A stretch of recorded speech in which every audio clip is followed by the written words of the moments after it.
Good morning everybody. पिछले अध्याय में जहाँ से छोड़े थे फिर वहीं से पुनः स्टार्ट करते हैं। देखे थे अभाज्य संख्याएं। अभाज्य संख्याएं को प्राइम नंबर्स। इसमें कोई दो संख्या ले लीजिए, एक संख्या ए दूसरी संख्या बी, और दोनों का एचसीएफ यदि एक आ रहा है तो वो संख्या हमारी अभाज्य संख्याएं कहलाती है। जैसे 2 और 3 लिए हैं, दोनों का एचसीएफ क्या आता है? एक आता है।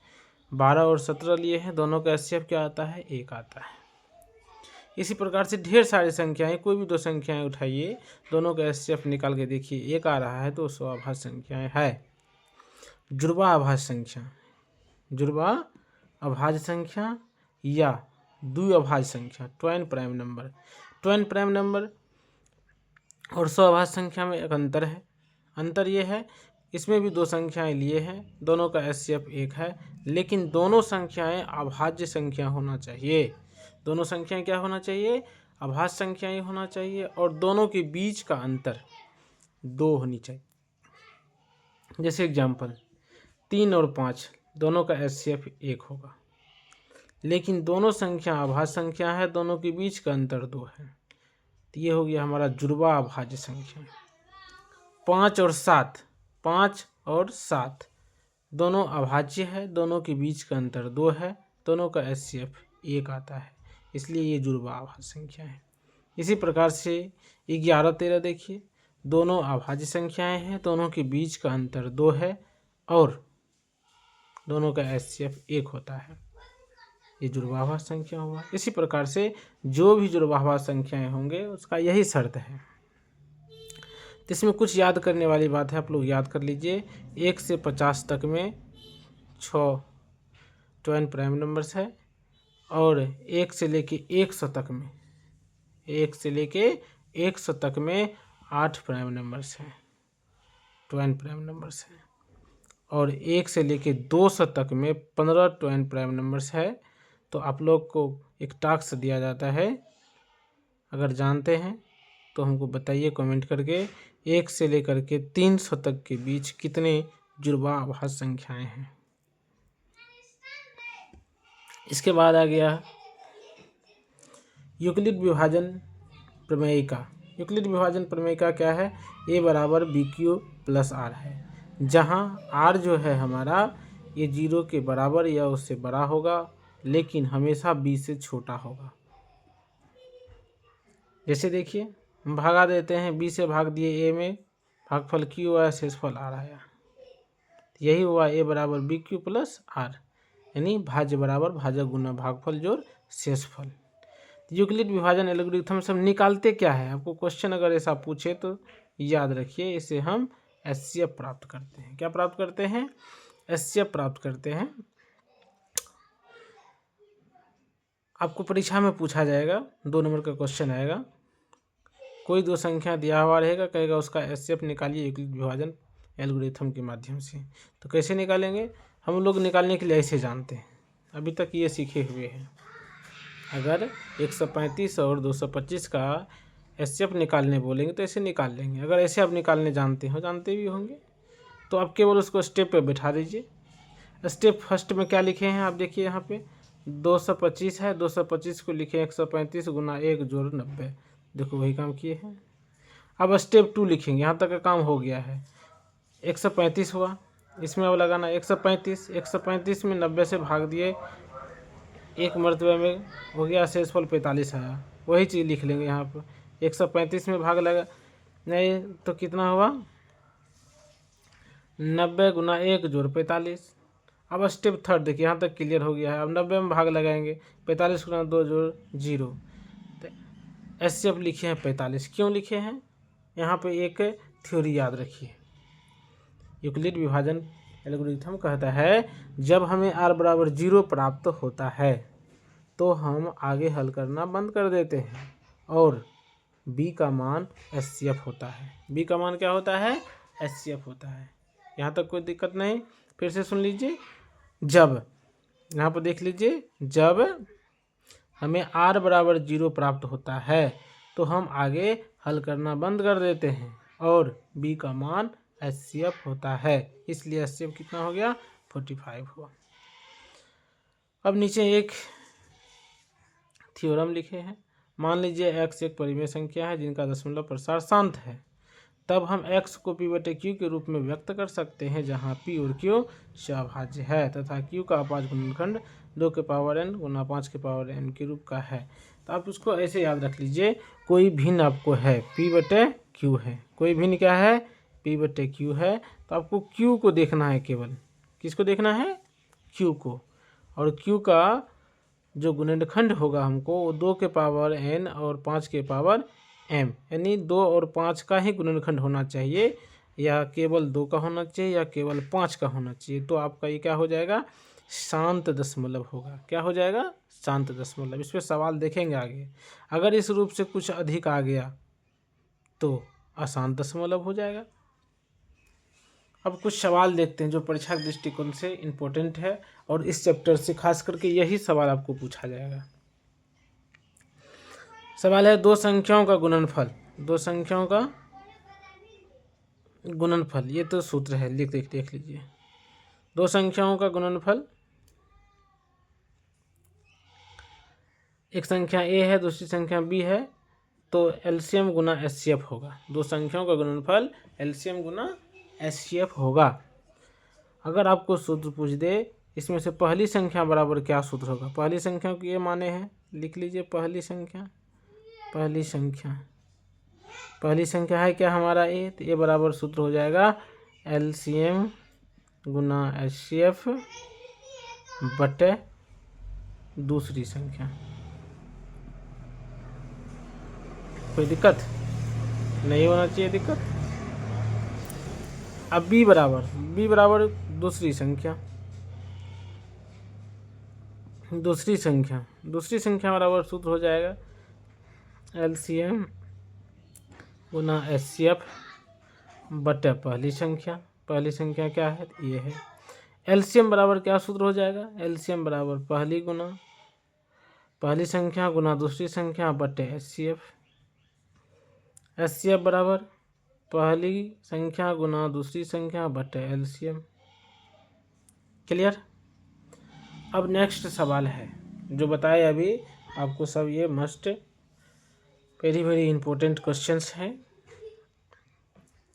और आप इसको देख के जाइएगा। ऑब्जेक्टिव में पूछने लायक सवाल है। जैसे 140 है, इसका अभाज्य गुणनखंड निकालना है, तो क्या करेंगे, तो पहले 140 लिख लेंगे और इसका अभाज्य गुणनखंड कर लेंगे। 70 हुआ, 2 से लगाए 35 हुआ, फिर 5 से लगाए, तो इसको लिखेंगे 140 सॉल्यूशन में। यहाँ पे 140 का अभाज्य गुणनखंड, 140 का अभाज्य गुणनखंड बराबर क्या हो जाएगा, 140 का अभाज्य गुणनखंड बराबर हो जाएगा,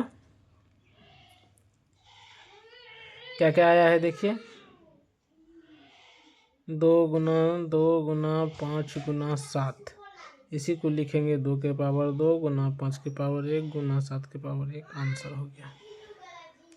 इस प्रकार से आपको पूछा जा सकता है किसी भी संख्या का अभाज्य गुणनखंड क्या है, तो बना लीजिएगा, ऑब्जेक्टिव में रहेगा। अब जो आपके लिए सबसे महत्वपूर्ण सवाल है सिद्ध करने के लिए, और ये 100% आपको पूछा जाएगा, 100% अंक चेंज होगा, क्वेश्चन तो आएगा ही आएगा। तो अब देखते हैं, सिद्ध कीजिए कि √5 एक परिमेय संख्या है, परिमेय नहीं है, अपरिमेय संख्या है। सिद्ध कीजिए कि √5 एक अपरिमेय संख्या है। तो अब इसको सिद्ध करेंगे। तो देखिए, ये प्रश्नावली आपको 1.3 का फर्स्ट सवाल है। सिद्ध कीजिए कि √5 एक अपरिमेय संख्या है। क्या बताए हैं, ये सवाल पूछा जाएगा, MVVI है, इसलिए आप इसको याद कर लीजिए। एक सवाल तो याद करना ही पड़ेगा। तो सॉल्यूशन में इसके विपरीत मान लीजिए, इनके विपरीत हम मान लेते हैं √5 क्या है, एक परिमेय संख्या है। अगर हम परिमेय मान लिए हैं तो √5 बराबर क्या लिख देंगे, p/q लिख दिए हैं। देखिए, ये हो गया हमारा परिमेय संख्या माने। यदि P तथा Q को ओवेनिस्ट गुणनखंड से विभाजित करके √5 A/B प्राप्त कर सकते हैं, जहां A और B सौभाज्य है, अतः √5 बराबर A/B लिखेंगे। √5 अब यहाँ से क्रॉस मल्टीप्लिकेशन अगर कर लेंगे तो √5B बराबर हो जाएगा हमको A। अब दोनों तरफ वर्ग करने पर, दोनों तरफ अगर वर्ग करेंगे तो यहाँ पर देखिए √5 का वर्ग करेंगे तो 5 हो जाएगा, B का वर्ग करेंगे तो B² हो जाएगा, A² का वर्ग है A² हो जाएगा। यहाँ तक तो कोई दिक्कत नहीं है। आगे देखिए, आगे क्या कह रहा है। अब यहाँ से देखिए दोनों तरफ वर्ग करने पर तो ये इतना हो गया हमको। अब यहाँ से B केवल रखेंगे हम, B² बराबर 5 गुना में इस साइड भेज दिए, A²/5 हो गया। यहाँ एक फिर आपको प्रमेय याद रखना है। प्रमेय क्या है, कह रहा है यहाँ 5A² को विभाजित करता है, अतः 5A को भी विभाजित करेगा। यदि कोई संख्या स्क्वायर को विभाजित कर रहा है तो वो संख्या जिसको स्क्वायर है उसको भी विभाजित करेगा। तो इसलिए इसको मान लीजिए आप एक समीकरण, इस समीकरण से हम देखेंगे यहाँ पे 5B² बराबर A², यहाँ से देख लीजिए, यहाँ यही कह रहा है ये बात। इसमें A बराबर हम कुछ मान लेते हैं, संख्या 5C मान लेते हैं। A बराबर क्या मान ले, 5C मान लेते हैं। तो A बराबर 5C मानेंगे तो अब क्या हो जाएगा, देखो 5B² है, यहाँ पे A बराबर 5C माने थे तो 5C², ये 25 25C², यहाँ 5 को भेज देंगे तो ये 5 हो जाएगा, तो हो जाएगा B² बराबर 5C², या C² बराबर देखेंगे तो वही सेम काम कर देंगे, B²/5 हो जाएगा। और सेम वही यहाँ जो लगाए थे ये भी है, यहाँ भी वही लगेगा। यहाँ B, यहाँ 5 जो है ये B² को विभाजित करता है, तो 5B को भी विभाजित करेगा। समीकरण 1 में जो किए थे सेम काम किए 2 में। अब समीकरण 1 तथा 2 से हम पाते हैं कि 5 जो है A तथा B में 1 के अतिरिक्त कोई ओवेनिस्ट गुणनखंड नहीं है, अतः हम जो ऊपर माने थे हमारी मानना या अवधारणा गलत था, गलत तो माने ही थे, अतः √5 एक अपरिमेय संख्या है। तो आपको करना क्या है, इसको याद करना पड़ेगा। क्या करना पड़ेगा, इसको याद करना पड़ेगा। तो आप लोग इसका एक बार स्क्रीनशॉट ले लीजिए, देख लीजिए, उतार लीजिए इसको अच्छा से, और आप इसको याद कर लीजिए। अब नेक्स्ट कुछ VBA सवाल है, उसको देखिए। MVBA क्वेश्चन के अंदर का दिया सब आएगा, और पहला चैप्टर का खास करके, इसके अलावा आपको परीक्षा में और कुछ नहीं पूछेगा। अभाज्य गुणनखंड विधि द्वारा 15, 12 और 21 पूर्णांकों के HCF और LCM ज्ञात कीजिए। अभाज्य गुणनखंड विधि द्वारा LCM और HCF दोनों ज्ञात करना है। तो देखिए 15 है, 15 1 से भाग लगेगा, अभाज्य गुणनखंड कर लीजिए, 1 होगा इसका, और 1 गुना 3 गुना 5, 15 हो गया, 5 3 15। 12 को क्या करेंगे, 1 गुना 2 गुना 3 गुना 2, 12 हो गया। 21 को 2 कहाँ से आया, 3 आया और 7 आया। अब बताइए दोनों में क्या कॉमन आ रहा है, तीनों में जो कॉमन आ रहा है वही हमारा HCF होगा। तो तीनों में हमको मिल क्या रहा है, 3 3 3 3 तीनों में है, 1 और 3 तीनों में है, पहले HCF ही लिख लेते हैं। 1 सब में मिला और 3 सब में मिला, तो इसलिए 3 हमारा HCF हो गया। एक आंसर तो मिल गया। अब जो जो मिला है उस सब को हटा दीजिए, 1 को हटा दिए, 3 को हटा दिए, बचा क्या, फर्स्ट वाला लाइन में 5 बचा है, दूसरे वाला लाइन में क्या बचा है, 2 बचा है, तीसरे वाला में क्या बचा है, 7 बचा है। और जो तीनों में मिला था वो सबको भी लिख लेते हैं। क्या मिला था, 1 और 3 मिला था, 1 और 3 मिला था, सबको गुना कर दीजिए। तो देख लीजिए 5 गुना 2 10 और 10 गुना 2 20 और 20 गुना 7 7। तो क्या कैसे कर लिए, 7 या 21 हुआ, 21 है, 21 गुना 2 की तो 42 है और 10 4 से 20 आंसर। तो इस प्रकार से हम आवाज गुणनखंड विधि द्वारा एलसीएम और एचसीएफ निकाल सकते हैं। ओके, अब देखेंगे इस सूत्र का सवाल है, देख लीजिए। दूसरी संख्या ज्ञात करना है। इसमें दो संख्याओं का मौसम दिया हुआ है 13 है, लौसम दिया हुआ है 182 है। यदि इनमें से एक संख्या 26 है तो दूसरी संख्या ज्ञात करना है। एक संख्या 26 दिया हुआ है तो दूसरा संख्या निकालना है। दूसरा संख्या निकालने के लिए हम क्या करेंगे, सूत्र लगाएंगे। सॉल्यूशन में देखिए अभी तुरंत बताए थे, दूसरी संख्या बराबर सूत्र होता है एलसीएम गुना एचसीएफ बटे पहली संख्या। अब बताइए एलसीएम कितना है, एलसीएम हमारा है 182, एचसीएफ कितना है 13 है, बटे पहली संख्या कितना है 26 है। इसको काट दीजिए, 2 हुआ, इसको काट दीजिए, 9 1 91 आया आंसर, 91 आंसर हो गया।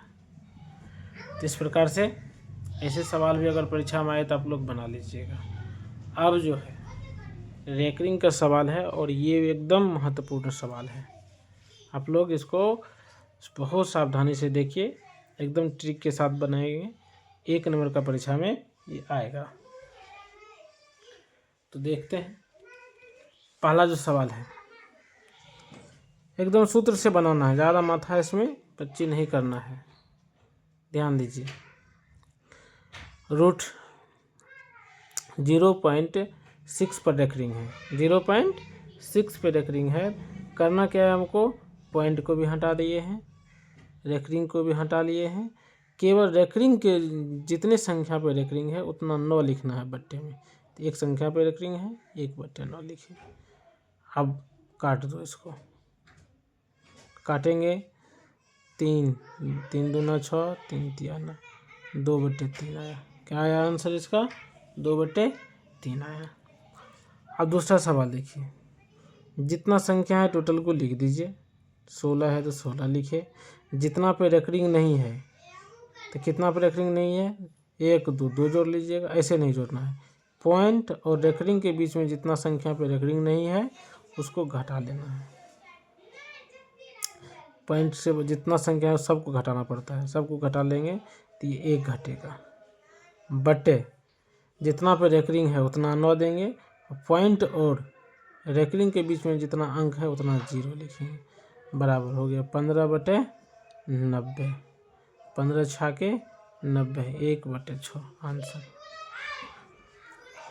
फिर देखिए 45 है और 2 पे रेकरिंग है तो 2 को 9 लिखेंगे, जितना पे रेकरिंग उतना 9। अगर कटेगा तो काट दीजिए, नहीं कटेगा तो छोड़ दीजिए। कटेगा 15 तिया 45, कटना तो चाहिए।